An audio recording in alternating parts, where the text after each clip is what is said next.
Portões do espaço-tempo foram abertos, e os limites romperam o céu e agora estamos a um passo do horizonte de eventos. Nossa missão é desbravar os caminhos que a ficção científica percorreu dentro de um multiverso vasto de filmes, livros, jogos, ideias, e nada melhor do que ter uma nave metafísica para explorar cada um desses universos. Eu a batizei de Asimov, e ela partirá em 3, 2, 1...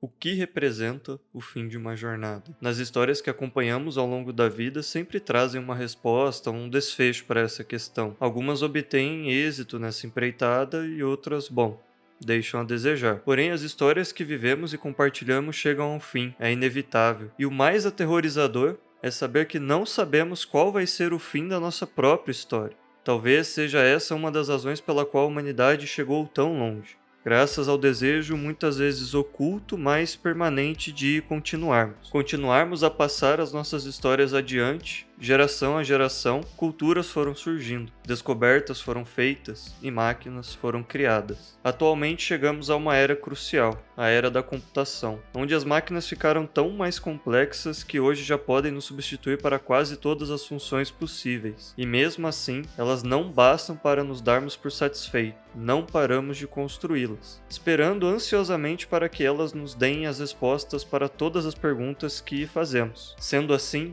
será elas as próximas que carregarão os bastiões da nossa história, em um ciclo sem fim, que começa, se desenvolve, mas nunca acaba? Parece ser inevitável. Sucumbiremos ao fim? Ou será que ainda existe alguma esperança? Esperança de não serem as máquinas, mas apenas nós, com todas as falhas possíveis, que ditaremos as páginas finais desse grande livro. A busca por um final perfeito ainda continuará. Geração a geração, cultura após cultura, máquina após máquina. Portanto, podemos dizer que os computadores são meros adornos nessa narrativa, pois surgiram da vontade universal de sabermos o final desse grande livro.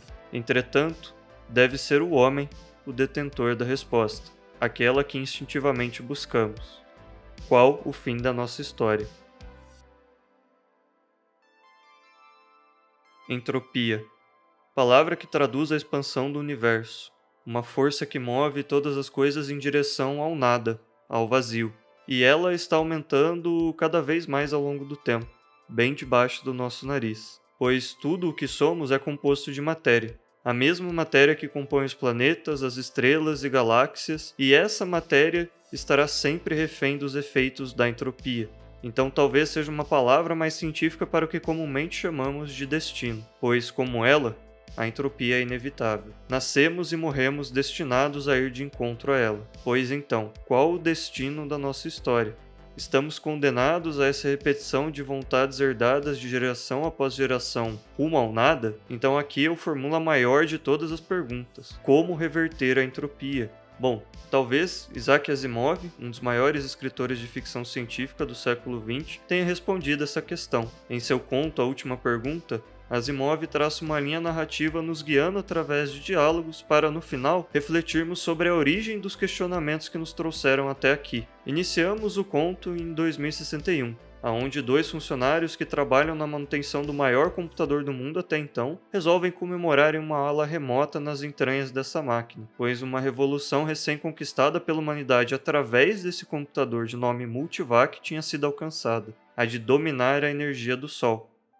Agora, a energia limpa e diretamente do Sol pode ser transformada em uma fonte quase inesgotável para todo o planeta. Mas no meio da conversa entre eles surge um questionamento, porque o Sol, como todos sabem, não durará para sempre. Em alguns bilhões de anos ele deixará de ser o nosso Sol e passará a ser uma anã branca, um tipo de estrela muito menor e com pouca energia. Portanto, em algum momento nós ficaremos sem essa energia e teremos de extraí-la de outro lugar. É então que, já meio alcoolizados, eles decidem perguntar para o Multivac. Porém, para elaborarmos a questão, precisamos entender que todo o processo energético que ocorre no universo tem um tempo de duração. Não é infindável. Chegará um momento onde toda a energia que o universo poderia produzir se acabará. Esse processo de produção de energia durante o tempo é drasticamente afetado pela entropia, que aumenta a desordem das coisas com o passar do tempo e, por consequência, diminui a produção de energia. já que estrelas, galáxias e a matéria propriamente dita estarão cada vez mais distantes umas das outras, tornando cada vez mais raros os processos atuais dos quais grandes quantidades de energia são geradas, como a colisão entre estrelas, por exemplo. Então, se elaborarmos a pergunta da maneira correta, teremos que saber se esse processo de entropia pode ser revertido, pois assim, se conseguimos revertê-lo, poderemos gerar novamente energia no mundo. Portanto, a pergunta que esses dois colegas fazem a Multivac é esta: a quantidade total de entropia no universo pode ser revertida? E mesmo para um supercomputador, essa resposta ainda não possui uma solução, e assim no conto somos lançados mais ainda para o futuro. Agora a humanidade atingiu um patamar multiplanetário e galáctico. A expansão da espécie está a todo vapor, e novamente um diálogo se inicia. Dois homens se preparando para apresentar um relatório para o Conselho Galáctico. Durante a conversa, eles percebem que em um determinado momento, a velocidade de expansão da espécie seria tal que não teria galáxia suficiente no universo para suprir nossas necessidades energéticas. Mas novamente ele está lá, uma versão muito mais avançada no Multivac, um computador 1000 anos-luz de distância de tudo que temos hoje. E claro, capaz de responder essa questão, certo? Errado. Mesmo o Multivac do futuro não consegue juntar dados suficientes para uma resposta significativa, e novamente o conto nos transporta para ainda mais distante no futuro. E novamente um diálogo se inicia. Como em um ciclo, novamente a mesma pergunta tem que ser feita. A quantidade total de entropia no universo pode ser revertida? Bom, para saber o final dessa história, fica aqui meu convite para lê-la até o fim. Mas aqui entram as chaves do castelo, pois questionar se a entropia pode ou não ser revertida não é o ponto. A reflexão principal de todo o conto é justamente mostrar como é através de questionamentos que somos levados para frente no tempo, como uma forma de destino incondicional do homem que o guiará até os confins do universo. Questionar é o que podemos fazer, pois sem isso, nossas histórias se perderiam no vazio sem sentido de tudo. O que é passado de geração a geração, que sobrevive a quedas de impérios e civilizações, não são as pessoas que ficam ou as que surgirão após estas, mas sim, o que continua é a capacidade de nos questionarmos a respeito de tudo, inclusive do próprio universo e o seu fim. Uma história não se encerra na última página, ela se encerra quando se esgotam todas as possibilidades de fazermos questionamentos a partir dela.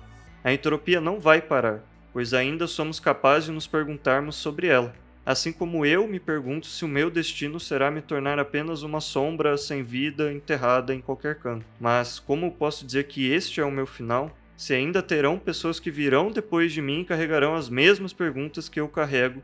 Minha história, sua história, nossa história ainda não acabou, e até que a última pergunta seja enfim respondida, a história de ninguém que já tenha existido chegará ao fim.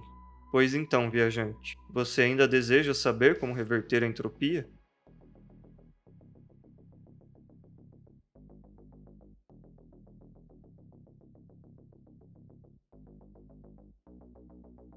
Enfim chegou a hora derradeira, de definir tudo o que há para ser definido. A realidade sempre esteve presente para nossas percepções. Afinal, ela é tudo o que há para ser. Pelo menos é como pensamos. Mas e se a resposta for outra? A realidade é meramente uma construção infindável de nossas próprias experiências, uma eterna companheira enquanto estamos vivos, pois ela jamais cessará sua presença e cá estamos nós, rodeados por ela. E como se isso por si só já não fosse o bastante, sabemos que, como o próprio universo, ela está expandindo e acelerando. Como se já não bastasse ser tudo o que há para ser, ela ainda busca por mais, incansavelmente. Nota-se aqui alguma similaridade em seu comportamento com o nosso comportamento, como se estivéssemos sintonizados mesmo com as galáxias mais distantes, pois todas as coisas seguem o mesmo rumo. Portanto, a ampliação do horizonte dos nossos conhecimentos que fazemos através das perguntas que indagamos parecem levar a uma conclusão. Para a nossa realidade, aquela que pertence apenas à individualidade, isso também é entropia. Viemos da escuridão. Não lembramos o que estávamos fazendo ou onde estávamos antes de surgir no ventre da nossa mãe. E assim como o universo teve seu começo surgindo de uma escuridão onde espaço e tempo não existia, nós viemos ao mundo. E aos poucos esse mundo foi se tornando cada vez maior. O horizonte da nossa realidade se expandiu e continua seu processo de expansão até hoje. Em algum momento nós falamos: faça-se a luz. E então ao mundo viemos. Portanto, Em algum momento muito remoto, o universo precisou dizer: faça-se a luz, e fez-se a luz. Se você chegou até aqui, o meu muito obrigado e eu espero que você use a aba dos comentários para me dizer qual foi a sua experiência. Meu nome é Nicolas e até o próximo encontro.